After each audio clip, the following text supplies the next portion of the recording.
Welcome home to philosophy, where we wonder about everything and anything is possible. Hi, I'm Dr. Robert Corey, the Laughing Philosopher. Life is complicated.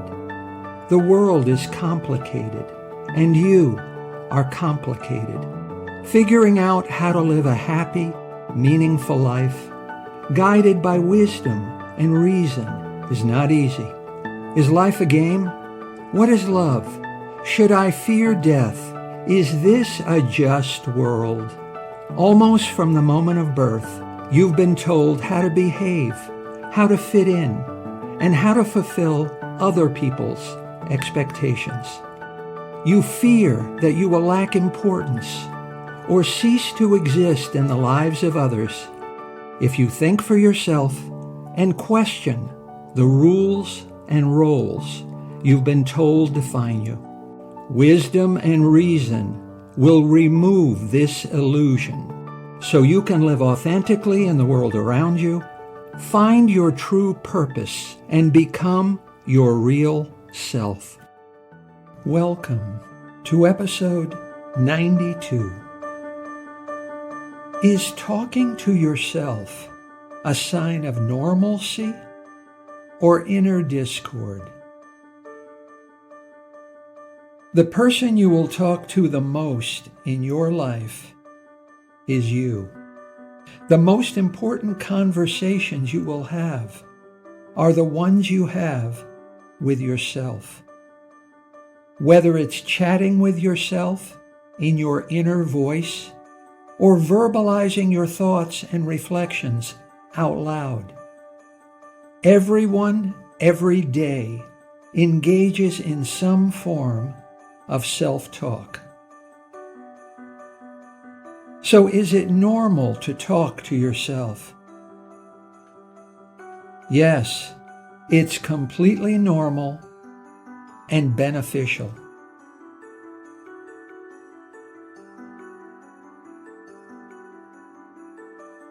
Self-talk and inner speech are powerful forces. What you say to yourself has a profound impact on your feelings and emotions, and important consequences for your actions and behavior. In ancient times, intelligent men and women isolated themselves in order to converse with oneself and engage in deep, meaningful thought. Siddhartha sat under a tree for 45 days of unbroken meditation before attaining enlightenment. And this followed 6 years of wandering in solitude after renouncing his worldly life and fleeing his home, parents, wife, child, and friends. Jesus needed a time of solitude immediately after his baptism by John and remained in the desert for 40 days, where he fasted and prayed and argued with Satan. For his usual retreat, Muhammad chose to spend a whole month living in a mountain cave. He would periodically seclude himself for several nights of prayer. To the philosophical founders of the world's major religions, withdrawal and return for the purpose of conversing with oneself seems to be normal behavior, said British historian Arnold Toynbee.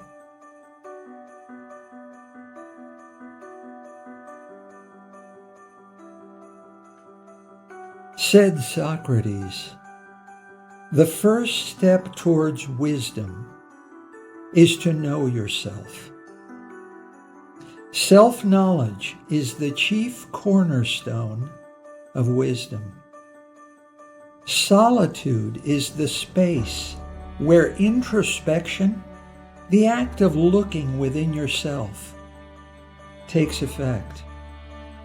Wisdom, said Socrates, begins in a self-dialogue of self-questioning and self-examination, leading to a full understanding of your true self. Self-discovery is risky and perilous, but a happy and virtuous life is impossible without it.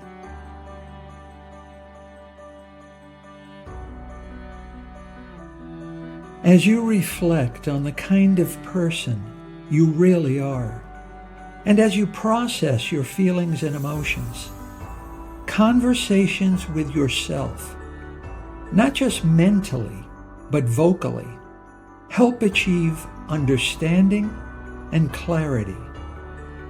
Picture Jesus walking and talking out loud in the desert as he contemplated his mission and purpose in life. Imagine Siddhartha arguing with himself over the necessity to abandon his wife and newborn son in order to seek a cure to the unavoidable suffering in life.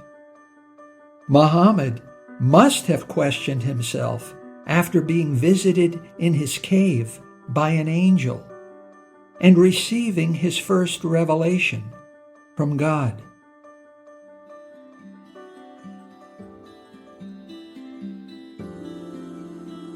Conversations with yourself are where you confront your doubts and fears and reinforce your commitment to core personal values. Self-talk strengthens your motivation to succeed and reawakens your commitment to carry on in the face of adversity. In the same way that talking to a friend helps you manage your emotions, talking to yourself is a form of emotional self-control. Talking to yourself in the third person is the most effective way to calm down. Talking yourself down is the best way to deal with extreme and negative emotions. Talking yourself up is the best way to boost self-confidence and self-esteem. Without self-talk, you couldn't exercise self-control. You force yourself to keep on running even when you're tired out. You stop yourself from eating even when you want one more piece of pie. You restrain yourself from blowing up in an argument with someone you care for. Marcus Aurelius said, "Our life is what our thoughts make it."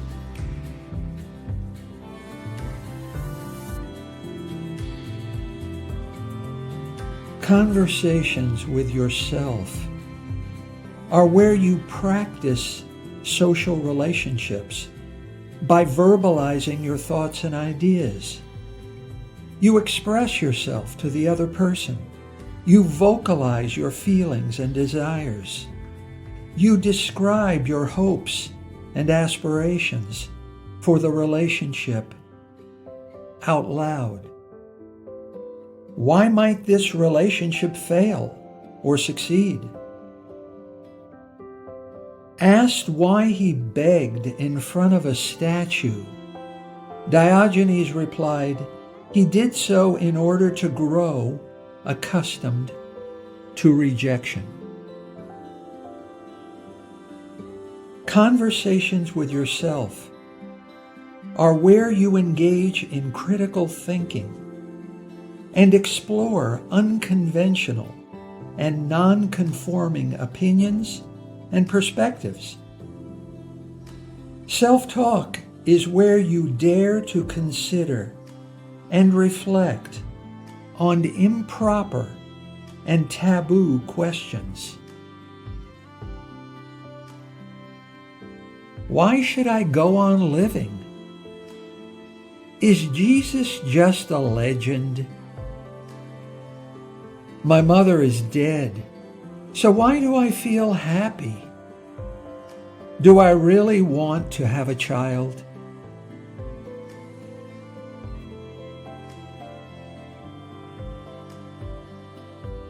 Conversations with yourself can boost focus and concentration and strengthen your engagement with what matters most to you.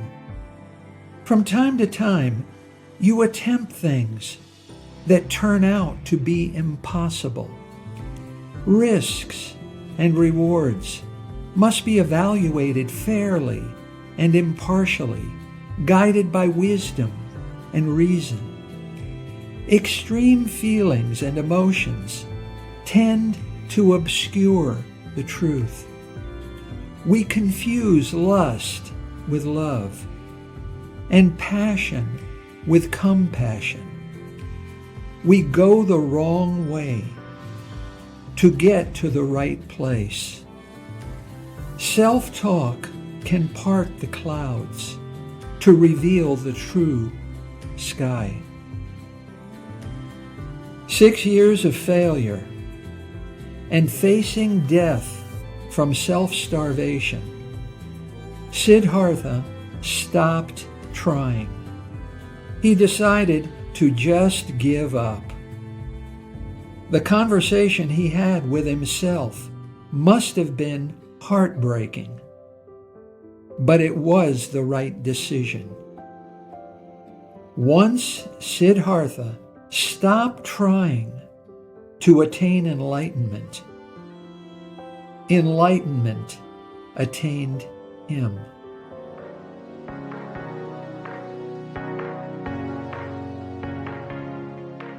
Conversations with yourself are a path to personal growth and development. Self-talk is where you evaluate past actions and experiences and analyze your failures and regrets. An unexamined life is not worth living, warned Socrates. When you stop feeling depressed about the past and anxious about the future, you can live in the present moment. The present, the now, is the only true reality where you will be able to evolve as an individual and give birth to your real self. Engaging in self-talk is an important source of introspection. Self-examination and self-reflection lead to a deeper understanding of your feelings and experiences. In self-conversation, you become a trusted mentor and better friend to yourself.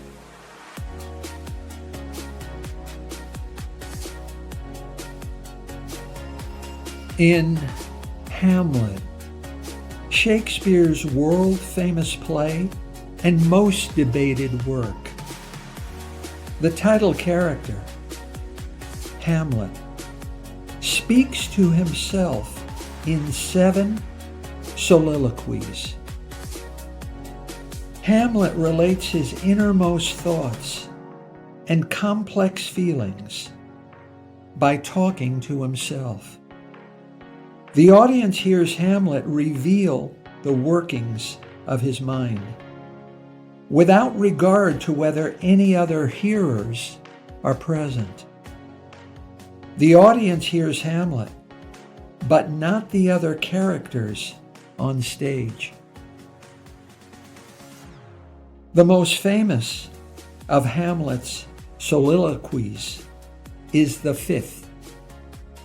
It occurs in Act 3, Scene 1. This is the most famous and most quoted speech, not only in all of Shakespeare's work, but in all of Western literature.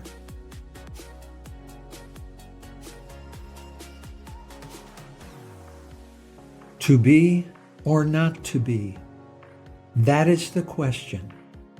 Whether 'tis nobler in the mind to suffer the slings and arrows of outrageous fortune, or to take arms against a sea of troubles, and by opposing, end them. Hamlet is stuck in the middle of a complicated situation.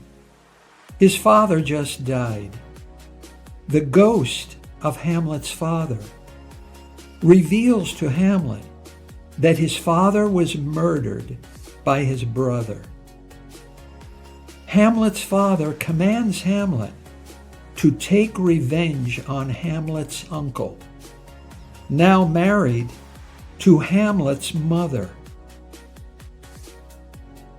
Hamlet is confused and converses with himself about what he should do. He takes his time. As he works his way through his choices, Hamlet argues with himself, exchanging views and opinions with himself, searching himself for the right decision. You know what it feels like to be Hamlet, don't you? On a daily basis, you find yourself trapped in complicated situations. Talking to yourself is the most effective way to bring clarity and certainty out of confusion and uncertainty.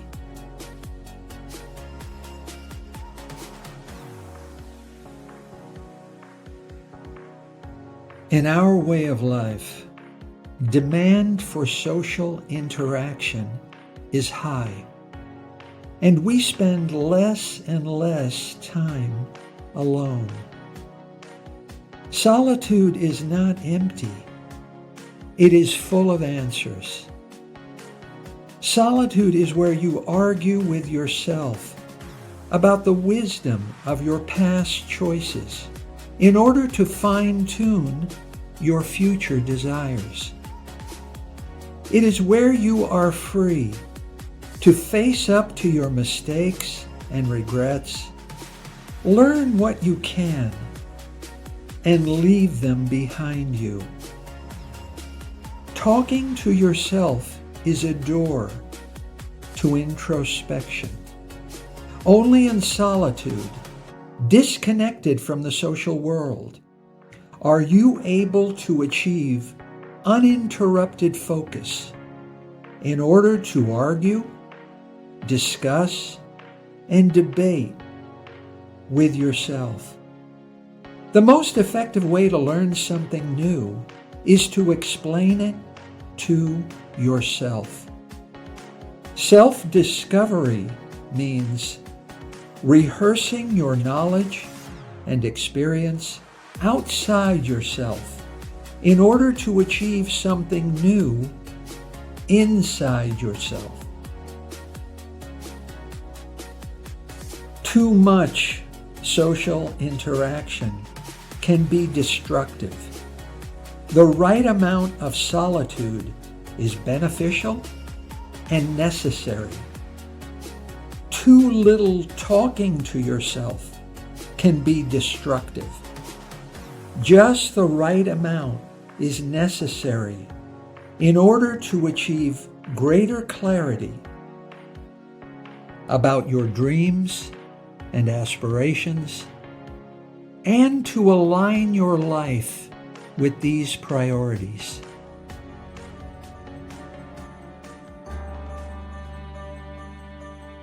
Society prefers to reward conformity and discourage individualism. You're expected to think behave, and interact in conformity with other people's rules and expectations. Almost from the moment of birth, you're told not to wander outside the fences surrounding you. Don't go astray. Good fences make good behavior. Talk to yourself. In order to tear down the fences between what you are told to desire and what you really want. Open borders permit a stronger sense of individuality and self-awareness. In conversation with yourself, your individuality can shine, free of the eyes and ears of other persons, and free of the fear of judgment and criticism.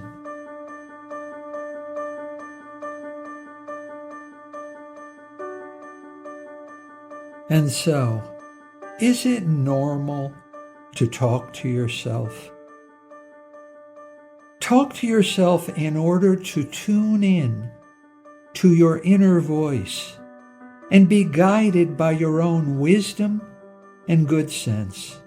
Talk to yourself in order to think things thoroughly through. If you can't clearly explain something to yourself, don't expect anyone else to understand you. Talk to yourself in order to reinvent yourself. There is always a new version of yourself growing inside you. Talking to yourself is how you bring it to life. Talk yourself out of a drop in motivation by facing up to the resistance of others and resurrecting your self-esteem. Talking to yourself, you can tap into your wisdom and good sense, explore ideas, find answers, and solve problems. The most important person you will ever talk to, and the most important conversations you will ever have, are with yourself. So be your own best friend and pay attention to yourself. Comedian George Carlin said, "I'm not talking to myself. I'm having a parent-teacher conference."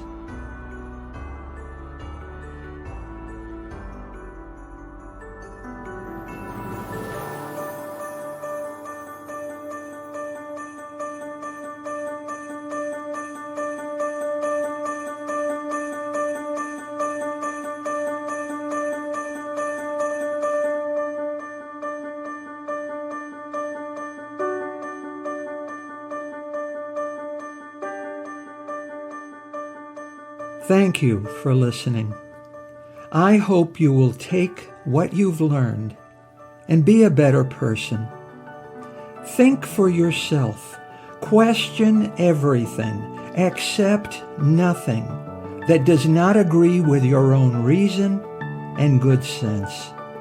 And I promise you, despite its sham and drudgery, you will get on pretty well in this crazy world. I'm Dr. Robert Corey. Until we meet again, be good.